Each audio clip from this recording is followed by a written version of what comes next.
Hey guys, today I'm going to tell you how to make Facebook photos private.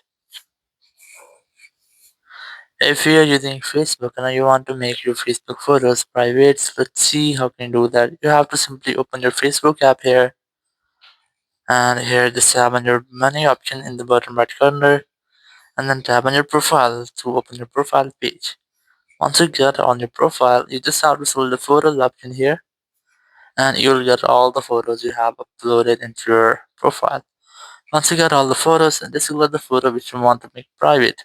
Or if you have any album, so select the album here, and you can easily do that for your album. So I don't have any album, so I'm going to come back, and here I'm going to select any photos. For example, I'm going to select this one. Just select that photo, and then tap on three dots in the top right corner, and here you have to select edit post privacy. Select privacy option here, and here you have to select only me option. Once you have selected only me, you just have to tap on the save option.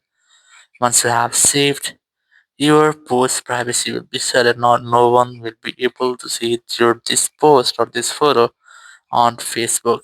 Only you can see it on your profile page.